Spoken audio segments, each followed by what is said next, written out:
जय हिंद। देखिए आज हम लोग जो है अध्याय 6 स्टार्ट करेंगे, है ना, क्लास 12 का। देखिए क्या है, मतलब अध्याय क्या है, अवकलज के अनुप्रयोग। क्या है, अवकलज के अनुप्रयोग। आप लोगों ने अवकलज पढ़ा है ना, जो चैप्टर 5 था उसमें आप लोगों ने अच्छे से अवकलन मतलब पढ़ लिया है। तो यदि आपको अवकलज के अनुप्रयोग पढ़ना है तो उसके लिए आपको सबसे पहले अवकलन पढ़ना पड़ेगा। यदि आपको अवकलन अच्छे से आता है उस बेस पे ही आपसे ये अनुप्रयोग बनेंगे, है ना। से मतलब उस पे पूरा ये बेस्ड रहेगा। अब ये अवकलज तो आपने पढ़ा, भी अनुप्रयोग क्या होंगे, मतलब अवकलन का उपयोग करके आपको मान निकालना रहेगा। मान लो हम एक उदाहरण लेते हैं कि भाई आपको वृत्त का क्षेत्रफल मतलब एक दिया रहा, मान लो पाई आर स्क्वायर दे के रखा है ना। पाई आर मतलब वृत्त का क्षेत्रफल दे के रखा है, जो क्या होता है ए, है ना। क्षेत्रफल मतलब होता है एरिया। तो क्या आ जाएगा उसके लिए, संख्यात्मक मान लेना है अपने को, मतलब राशियों के रूप में, ठीक। जैसे ए बराबरी से पाई आर स्क्वायर। ए क्यों लिया, क्योंकि क्षेत्रफल एरिया, तो ए बराबरी से क्या आ गया पाई आर स्क्वायर, तो ए बराबरी से होगा पाई आर स्क्वायर। अब क्या करना है इसमें, आपके पास में आर के सापेक्ष अवकलन ज्ञात करना है। क्या करना है, आर के सापेक्ष क्या आ जाएगा, अवकलन, ठीक। आ गया आर के सापेक्ष अवकलन जब त्रिज्या मतलब कि क्या आ जाएगा यहां पर, जब आर बराबरी से दिया हो 10 सेंटीमीटर या 20 सेंटीमीटर, मीटर, किलोमीटर, कुछ भी ऐसा दिया रहेगा, तो ये देके रखा है। अब देखिए, अब यहां से तो सिंपल ऐसा होना चाहिए कि भाई हमने डायरेक्ट आर का मान रखा और पाई का मान रखा और आंसर आ गया, है ना भाई। वो मतलब है तो वैसे, मतलब वही आएगा कि आर का मान त्रिज्या देके रखी है, पाई का मान भी हमारे पास, हम डायरेक्ट मान रखते क्षेत्रफल निकाल लेते हो गए। पर वैसा नहीं करना है आपको, करना क्या है कि अवकलज का उपयोग भी करना है और उसके बाद में फिर ये मान रखना है। इसीलिए थोड़ा सा इंपॉर्टेंट टॉपिक रहता है, उसको समझना जरूरी है। उसको समझने के लिए अवकलन आना जरूरी है।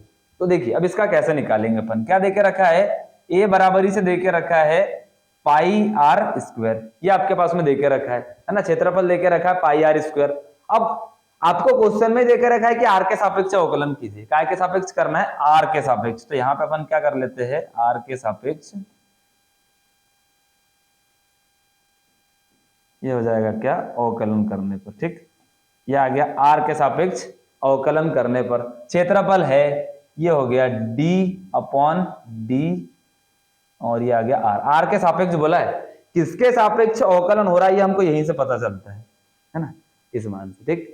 कहां से, यहीं से। यहाँ आर है तो ये आर हो गया, टी रहेगा तो टी के सापेक्ष रहेगा, एक्स रहेगा तो एक्स के सापेक्ष होगा। तो यहीं से हमको उसकी पहचान होती है कि किसके सापेक्ष हम मान निकाल रहे हैं, किसके सापेक्ष उसका प्रयोग कर रहे हैं। तो यहां से क्या रहेगा, डी अपॉन क्या आ जाएगा, डी आर। अवकलन किसका कर रहे हैं हम, ए का, ये हो गया ए, और इधर साइड में भी क्या आ जाएगा, डी अपॉन डी आर, ये हो जाएगा क्या, पाई आर स्क्वायर। ये बनेगा अपने पास, है ना। अब देखिए कैसे अपन यहां से इसको हल करेंगे।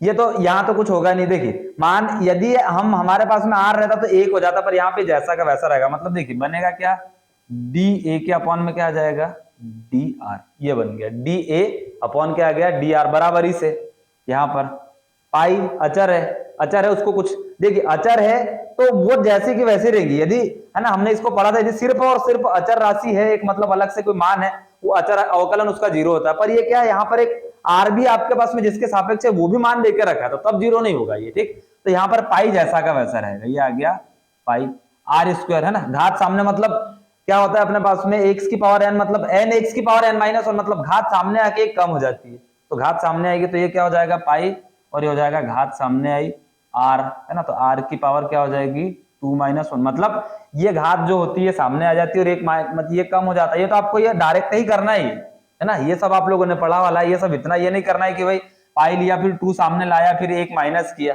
इतना ज्यादा नहीं करना है। इसको डायरेक्ट लिखना है आपको, है ना। तो डायरेक्ट क्या बनेगा वो भी अपन देखते। तो यहाँ पर क्या है, ये पाई हो गया और ये आ गया कितना, ये हो जाएगा 2, और आर की पावर कितनी हो जाएगी 1, मतलब आर रहेगा। अब क्या हो रहा है कि आर, देखिए एक बार हमने आर स्क्वायर का किया, पाई का तो होगा नहीं अचर राशि, आर स्क्वायर का किया। अब एक बार किसका करेंगे हम, आर का भी करेंगे, है ना। डी अपॉन डी आर, और किसका होगा, आर का भी होगा, क्योंकि वर्ग हमने क्या किया, घात का किया।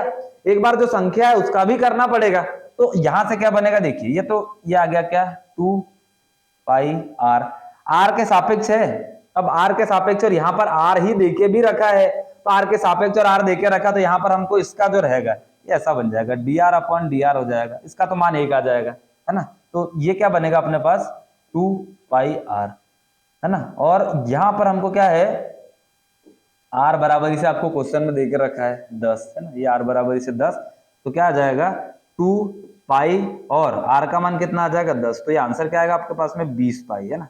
पाई का मान आप रख दोगे तब भी चल जाएगा और नहीं रखोगे तब भी चल जाएगा। जनरली जो आपको पाई के रूप में ही आंसर पूरा मतलब प्रश्नावली में ही देके रखे, पाई का मान कहीं रखा ही नहीं है, तो हम भी उसको वैसे ही छोड़ेंगे, तो ये अपने पास में ये बनेगा। तो इसको अनुप्रयोग को इस प्रकार से हल किया जाता है ना। कुछ जरूरी नहीं कि आपको सिर्फ वृत्त आएगा, भाई घन हो सकता है, घनाभ आ जाएगा, और भी मतलब शंकु हो सकता है, बेलन हो सकता है ना। तो इस टाइप के जो क्वेश्चन रहेंगे वो आपको दिए रहेंगे। अब किसी क्वेश्चन में आपको दिया रहेगा कि भाई ज्ञात कीजिए आर के सापेक्ष, किसी क्वेश्चन में डायरेक्ट ही दिया रहेगा तो आपको वहां वो भी नहीं पता चलेगा कि भाई किसके सापेक्ष करना है, तो फिर वो हम कैसे करेंगे, देखिए वो कैसे होगा वो भी हम देखते हैं। देखिए मान लो कि भाई हमारे पास में ये आ गया अपने पास में क्या, ये इस प्रकार से हो जाएगा, जैसे देखिए ds हो गया अपॉन में dt। ये एक उदाहरण के लिए हमने सिर्फ समझा कि भाई ऐसा कुछ आया। अब यहां से एक चीज हमने किसके सापेक्ष हो रहा है ये हमको पता है, किसके सापेक्ष हो रहा है, t के सापेक्ष, t के सापेक्ष हो रहा है ना। तो क्या हो रहा है, t के सापेक्ष अवकलन हो रहा है ना।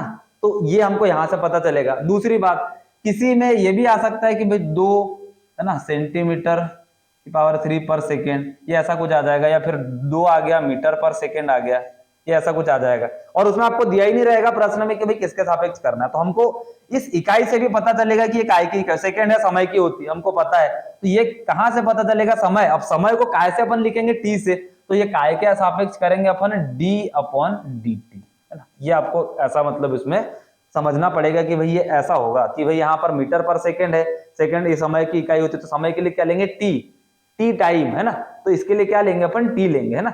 जरूरी नहीं कि टी लेना है, और क्वेश्चन में भी और बुक में आप मतलब उदाहरण जो है आंसर के रूप में आपको ऐसा ही देके रखा, तो हम भी उसको वैसे ही समझेंगे। तो यहाँ पर क्या आ जाएगा d अपॉन dt। तो कुछ प्रश्न में आपको दिया रहेगा कि किसके सापेक्ष करना है, और कुछ क्वेश्चन में आपको नहीं दिया रहेगा, तो वो आपको जो है उसकी जो इकाई रहेगी, है ना, वहां से आपको पता करना रहेगा कि किसके सापेक्ष अवकलन यहाँ पर करना है। ठीक, तो इस प्रकार से ये अवकलज का जो अनुप्रयोग रहेगा इसको हम हल करेंगे। अब इसके लिए जो उदाहरण रहेंगे, भाई वृत्त हो गया, है ना, हमारे पास में वृत्त का क्षेत्रफल रहेगा, परिधि हो जाएगी, घन हो गया, घनाभ हो गया, ये सारे आपको आना भी चाहिए। और ये आप लोगों ने सब प्रीवियस क्लासेस जो थी आपने सब अच्छे से पढ़ा वाला है ना। 10th में आपने पढ़ा, 9th में पढ़ा, 8th में पढ़ा, है ना। तो आपको वो सारे फॉर्मूले याद होना भी चाहिए, और यदि नहीं याद है तो आप लोग उसको याद करो, है ना। फिर भी यहाँ पर लिख के रखे तो आप लोग देख सकते हो या नोट कर सकते हो इनको। देखिए ये कुछ फॉर्मूले जो इंपॉर्टेंट है, मतलब आपको इतने फॉर्मूले यदि आप याद रखते हो तो आपको लगभग मतलब सारे क्वेश्चन यहाँ से कवर हो जाएंगे। जैसे पढ़े वाले सब फॉर्मूले आपने पहले से भी पढ़े वाले। जैसे पहला क्या है, वृत्त का क्षेत्रफल। अब एक और चीज रहेंगी, यहाँ पर जो ब्रैकेट में लिखा है सबसे इंपॉर्टेंट हो जाता है। क्षेत्रफल मतलब एरिया, है ना, परिधि सर्कमफेरेंस c, आयतन वॉल्यूम v, है ना, ये सब आपको पता होना चाहिए, क्योंकि इन पे ही आएगा।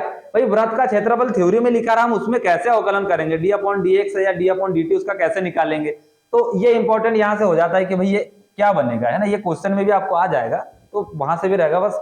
और फिर भी हमको याद, जैसे क्षेत्रफल एरिया, तो वृत्त का क्षेत्रफल पाई आर स्क्वायर हो गया, परिधि सर्कमफेरेंस 2 पाई आर, घन का आयतन होता है v, वॉल्यूम a की घात 3, है ना। घन का पृष्ठीय क्षेत्रफल क्या होता है 6a स्क्वायर, घनाभ का आयतन l into B into H, है ना। पृष्ठीय क्षेत्रफल क्या होता है 2lb plus bh plus hL, है ना। शंकु का आयतन क्या होता है 1/3 पाई आर स्क्वायर h, शंकु का वक्र पृष्ठ होता है पाई आर l, l यहाँ पर क्या होती है तिर्यक ऊंचाई होती है, जो शंकु बनता है उसमें की जो तिर्यक ऊंचाई होती है वो होती है।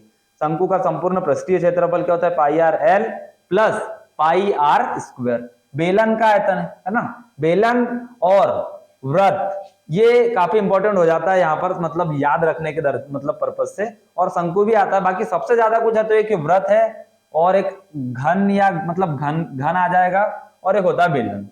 तो बेलन का आयतन क्या है पाई आर स्क्वायर है। आयतन के लिए v वॉल्यूम है ना, एक पृष्ठीय क्षेत्रफल सरफेस एरिया आ जाएगा, तो s लिया जाता है इसके लिए। जैसे पृष्ठीय क्षेत्रफल यहाँ पर है, ये पृष्ठीय क्षेत्रफल है, जहां पर पृष्ठीय क्षेत्रफल रहेगा उसको s से डिनोट करेंगे, सरफेस एरिया जिसको बोला जाता है। तो बेलन का आयतन हो जाएगा पाई आर स्क्वायर h, वक्र पृष्ठ हो जाएगा 2 पाई आर एच, और संपूर्ण पृष्ठ क्या हो जाएगा 2 pi r h plus 2 pi r square. गोले का भी है ना, गोले के भी एक दो क्वेश्चन देके रखे, तो गोले के लिए आयतन क्या होता है 4/3 पाई आर क्यूब पृष्ठीय क्षेत्रफल क्या हो जाएगा 4 पाई आर स्क्वायर, है ना। तो ये मतलब जो बेसिक जो थोड़ा बहुत था वो हमने पढ़ा कि भाई किसके सापेक्ष अवकलन किया जाता है और कैसे इसको हल किया जाएगा। कुछ क्वेश्चनों में दिया रहेगा, कुछ क्वेश्चन में आपको ढूंढना पड़ेगा प्रश्न में से कि किसके सापेक्ष करना है, ये सारा आपको दिया रहेगा। अब देखिए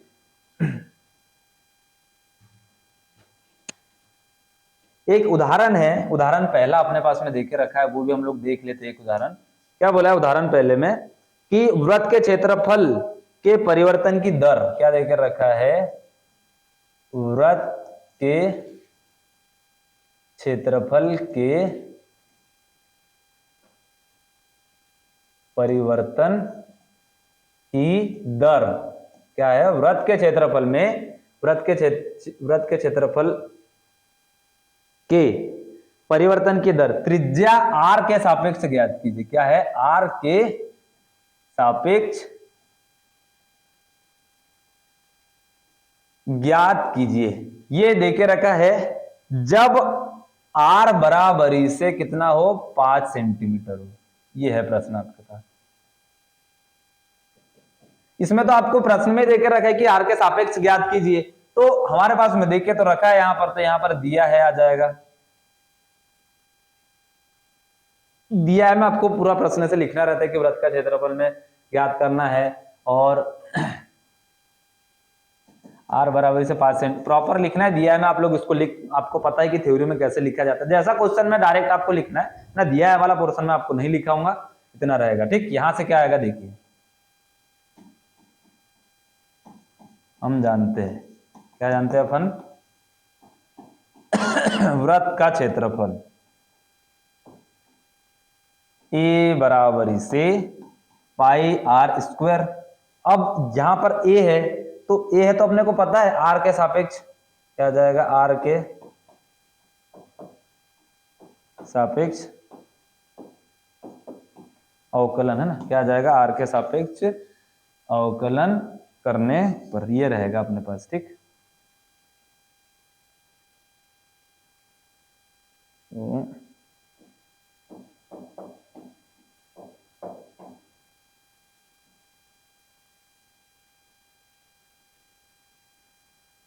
चलिए यहां तक का हो गया अपना ये, है ना। अब देखिए r के सापेक्ष करेंगे अपन अवकलन, तो ये हो जाएगा d upon d are. r के सापेक्ष कर रहे a, यहाँ पे भी क्या आ जाएगा d अपॉन डी आर, ये हो जाएगा पाई आर स्क्वायर, तो ये हो जाएगा d a upon d are बराबरी से क्या हो जाएगा, देखिए डायरेक्ट यहाँ से क्या आएगा 2 पाई आर, और r का करेंगे तो D R upon d are, मतलब वो 1 हो जाएगा, तो ये 2 पाई आ जाएगा, है ना। अब r बराबरी से हमको क्वेश्चन में ही देके रखा है कितना 5, मतलब r का मान हमको रखना है यहाँ से, ये क्या हो जाएगा d a upon d r आ जाएगा 2 पाई, और ब्रैकेट में r का मान कितना है 5, तो ये हो जाएगा d a upon d are क्या आ जाएगा 10 पाई। ठीक, ये आएगा आपके पास, है ना।